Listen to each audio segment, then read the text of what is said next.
Begin your journey in Akko with a stroll along the Sea Wall Promenade.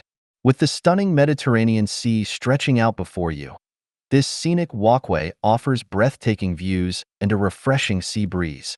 As you continue, you'll encounter the imposing old city walls, standing as a testament to Akko's rich and tumultuous history.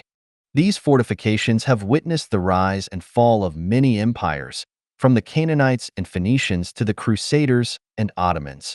The walls you see today were largely built by the Ottomans in the 18th century under the leadership of Ahmed al-Jazir, the same governor who famously defended the city against Napoleon's siege in 1799.